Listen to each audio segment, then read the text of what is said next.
Hello friends, welcome to our channel Soumya Anil's kitchen. ఈరోజు మనం ఎంతో టేస్టీ అయిన సింపుల్గా దోసకాయ పప్పు ఎలా తయారు చేసుకోవాలో చూద్దాం.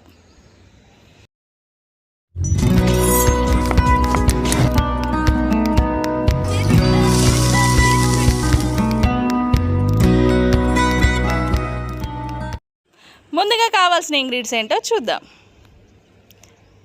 1 కప్ దోసకాయ,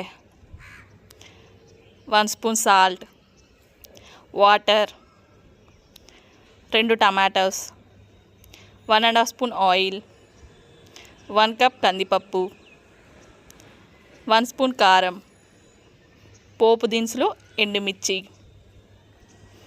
1 స్పూన్ పసుపు, 2 చిల్లీస్, కొంచెం కొత్తిమీర, కొంచెం కరివేపాకు, చిన్నపాటి ఆనియన్. ఇప్పుడు ఎలా తయారు చేసుకోవాలో చూద్దాం. ముందుగా కుక్కర్ని తీసుకొని అందులో కందిపప్పును యాడ్ చేసుకుందాం. కొన్ని వాటర్ యాడ్ చేసుకొని ఫ్రెష్గా 2 టైమ్స్ వాష్ చేసుకోవాలి. ఇప్పుడు ఒక 1 గ్లాస్ వాటర్ని యాడ్ చేసుకుందాం. అందులో 1 కప్ దోసకాయని యాడ్ చేసుకుందాం. అలానే టమాటోస్ కూడా యాడ్ చేసుకుందాం. కొంచెం పసుపును యాడ్ చేసుకుందాం. యాడ్ చేసుకొని ఒకసారి మంచిగా కలుపుకోవాలి. కలుపుకొని మూతని క్లోజ్ చేసి స్టవ్ పై కుక్కర్ని యాడ్ చేసి మీడియం ఫ్లేమ్లో 3 విజిల్స్ వచ్చే వరకు చూసుకోవాలి. ఆవిరంతా వెళ్ళాక మూతని ఓపెన్ చేసి చూద్దాం. ఇప్పుడు పప్పు కవ్వంతో మంచిగా స్మాష్ చేయాలి. నేను చూపించే విధంగా ఇలా స్మాష్ చేసుకోండి. ఇలా అయితే పప్పు మంచిగా అవుతుంది. ఇప్పుడు స్టవ్ పై కడాయి పెట్టుకొని ఆయిల్ని యాడ్ చేసుకుందాం. అలానే పోపు దినుసులు, ఎండుమిర్చి యాడ్ చేసుకుందాం. ఇప్పుడు పచ్చిమిర్చిని యాడ్ చేసుకుందాం. అలానే కరివేపాకును కూడా యాడ్ చేసుకుందాం. ఆనియన్స్ కూడా యాడ్ చేసుకొని మంచిగా ఫ్రై చేసుకోవాలి. ఇవి మంచిగా బ్రౌన్ కలర్ వచ్చే వరకు ఫ్రై చేసుకుందాం.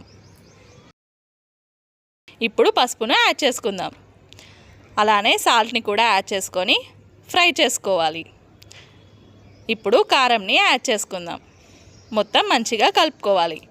ఇలా కారం యాడ్ చేసుకోవడం వల్ల టేస్ట్ బాగుంటుంది. పప్పుకు కూడా మొత్తం ఈక్వల్గా స్ప్రెడ్ అవుతుంది.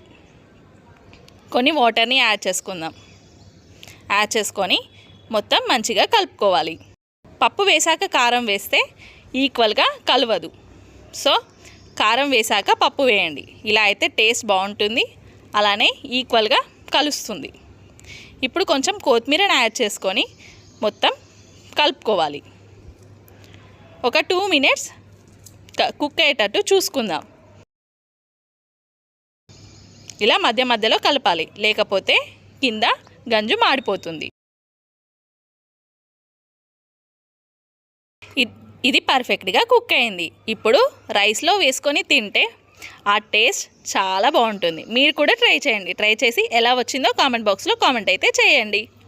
అంతే, మన ఎంతో టేస్టీ అయిన దోసకాయ పప్పు రెడీ. ఈ రెసిపీ మీ అందరికీ నచ్చింది అనుకుంటున్నాను. ఇలాంటి రెసిపీస్ కోసం మన ఛానల్ని షేర్, లైక్, సబ్స్క్రైబ్ చేయడం మర్చిపోకండి. మరొక కొత్త వంటకంతో మళ్ళీ కలుద్దాం. Thanks for watching.